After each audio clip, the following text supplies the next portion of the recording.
Chaque automne, les lamantins de Floride se déplacent des hauts fonds situés le long des côtes de Floride vers les eaux de sources tièdes et protégées des rivières et des baies. Ils recherchent les courants chauds, la nourriture et le repos. Bref, un endroit pour passer l'hiver en sécurité. Alors que la population humaine sur la côte de Floride progresse, les lamantins font face à une menace croissante pour leur sécurité. Les eaux sont de plus en plus fréquentées, ce qui menace leur habitat et les rapproche chaque jour davantage d'une possible extinction. Doux, curieux, menacés. De plus en plus, nous empruntons leur voie de passage. Il importe que nous offrions aux lamantins des zones de sécurité pour qu'ils continuent à partager leur monde avec nous.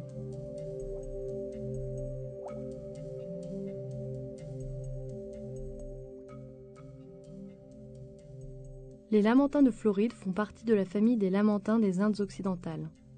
On les trouve principalement en Floride, mais parfois jusqu'en Louisiane, et en été jusque dans les Carolines et en Virginie.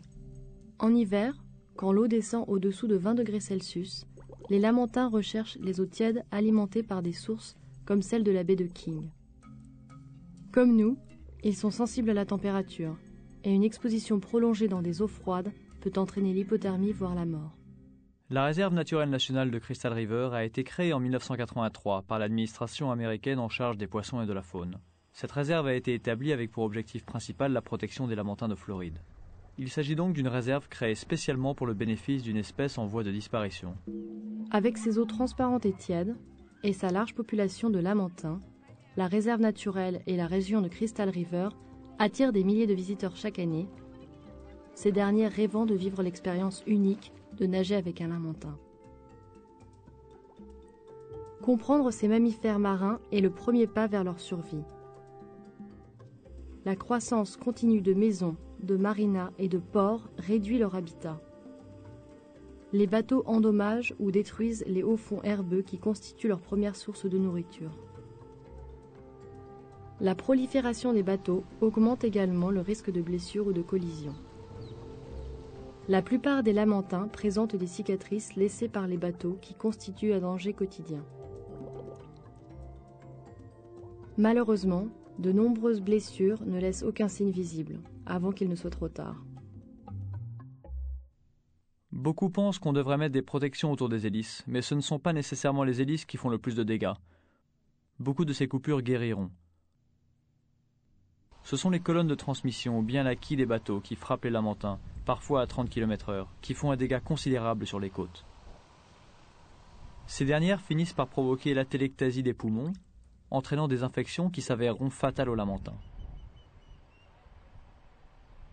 L'administration américaine en charge des poissons et de la faune, l'État de Floride, les forces de l'ordre et les intérêts locaux ont décidé d'aider les lamantins à se développer dans un habitat partagé. La réglementation, notamment la loi de protection des espèces en voie de disparition, la loi de protection des mammifères marins et la loi sur la réserve naturelle des lamantins de Floride, constituent la base de la sauvegarde des lamantins. Les violations de ces lois se traduisent par des amendes locales allant de $500 selon la loi de l'État à $100 000 et ou une peine d'1 an d'emprisonnement selon la loi fédérale. Les directives et réglementations en place à Crystal River permettent donc la continuation de l'interaction paisible entre les hommes et les lamantins. Avant d'embarquer, renseignez-vous sur les règles de conduite. Les boutiques de plongée locales, les voyagistes et le centre des visiteurs de la réserve sont de bonnes sources d'informations. Imprégnez-vous du concept d'interaction passive, la base de la réglementation et la clé d'une rencontre fructueuse avec les lamantins. La véritable clé d'une rencontre pleinement satisfaisante avec les lamantins réside dans l'interaction passive. Les visiteurs doivent comprendre que la meilleure expérience avec les lamantins survient quand ils ne sont pas dérangés. Nous n'interférons pas avec leur comportement. Si un lamantin se repose sur le fond, on le laisse tranquille. Vous essayez de garder vos distances et de les observer sans troubler leur comportement.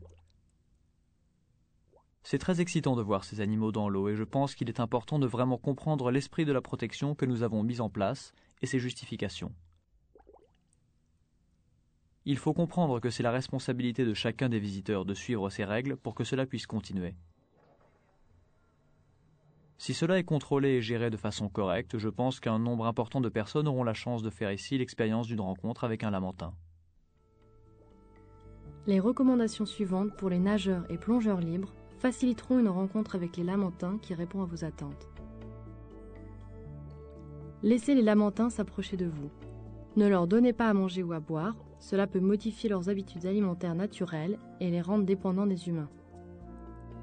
Ne jamais pousser, écarter ou donner un coup à un lamentin avec vos mains, vos pieds ou quelque objet. Évitez les éclaboussements ou les bruits excessifs. Respectez leur espace, ne les pourchassez pas, ne les poursuivez pas. N'isolez ou ne séparez jamais un individu, surtout une mère de son veau. Cela constitue un harcèlement et c'est illégal. Quand on patrouille dans ces eaux, on cherche à voir si les gens interfèrent avec le comportement normal des animaux. Par exemple, séparer une mère de son veau, ou approcher un lamentin qui se repose, le faire bouger ou s'éloigner, ou enfin lui faire modifier son comportement, tout cela constitue des formes d'harcèlement. Si les lamantins veulent quitter l'endroit où vous vous trouvez, laissez-les partir. Il y en aura d'autres qui se montreront et qui voudront partager un moment avec vous. Les responsables d'embarcations naviguant dans la baie de King pendant la haute saison des lamantins doivent être au courant des règlements et observer les zones de réduction de vitesse, les limites des réserves ainsi que les signes indiquant la présence des lamantins. À la barre, rappelez-vous de ralentir et rechercher ces signes. Des rides à la surface de l'eau, un museau qui dépasse, une partie du dos ou de la queue, ou le son qu'ils font quand ils surfacent pour respirer.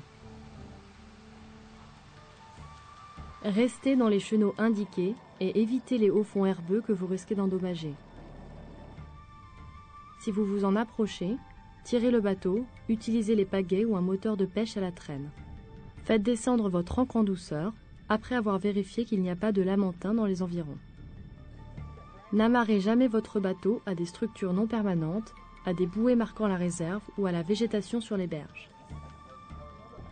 Soyez prêt à stopper ou à faire marche arrière pour éviter une collision. Ne jetez pas à l'eau des filins monofilaments, des hameçons ou des ordures. Mettez toujours le drapeau de plongée pour indiquer que des nageurs, plongeurs libres ou des plongeurs se trouvent dans le secteur.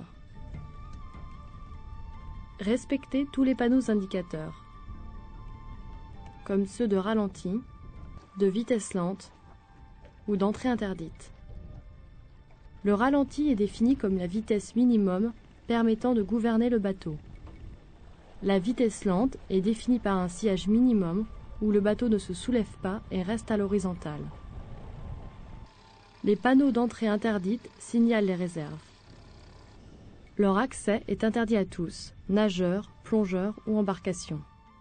Ce sont des endroits où les lamantins peuvent se reposer sans être dérangés par les humains. Modifier ou déplacer l'indicateur d'une réserve est également interdit. Les réserves de lamantins sont signalées par de grosses bouées orange et blanches, indiquant que la zone est fermée. Elles portent également un diamant avec une croix, qui est le symbole international d'interdiction aux bateaux. De fait, les réserves sont interdites à toute activité nautique, que ce soit la natation, la pêche, la plongée ou tout autre type d'activité. En plus des règlements et des limites qui sont affichés, voici quelques conseils généraux qui peuvent vous aider à rencontrer les lamantins dans leur habitat naturel. Portez des lunettes de soleil polarisées. Ceci permet de mieux voir sous la surface des eaux transparentes de la baie et facilite la localisation des lamantins. Utilisez un masque et un tuba plutôt que des bouteilles de plongée. Le son des bulles d'air peut effrayer les lamantins. Ne portez pas de ceinture plombée. Flottez doucement à la surface. Depuis votre bateau, mettez-vous à l'eau en silence. Laissez-vous glisser sur le côté en faisant le moins de bruit et d'éclaboussement possible. Ne rapportez seulement que des souvenirs et autant de photos pour lesquelles les lamantins poseront. Ne les chassez ou poursuivez jamais pour une dernière photo parfaite. Nous essayons de faire comprendre à tous et à toutes comment rencontrer les lamantins sans les déranger. Nous vous demandons donc de respecter les règlements, de comprendre en quoi consiste le harcèlement et comment l'éviter, d'être conscient des limites des réserves et de ce qu'elles représentent, et surtout de prendre en compte les limites de vitesse. Vous savez, si tout le monde respecte cela, je crois que nous préserverons pour longtemps une situation qui est bénéfique aux lamantins comme aux hommes. L'administration américaine en charge des poissons et de la faune a pour mission de préserver et de protéger cette faune et son habitat pour le bénéfice perpétuel de l'humanité. En collaboration avec ses partenaires de l'État et locaux, elle s'est engagée à protéger les lamantins et leur fragile habitat. Les fonctionnaires, citoyens et les visiteurs de Crystal River ont donc tous un rôle crucial à jouer pour assurer la survie de ces animaux extraordinaires.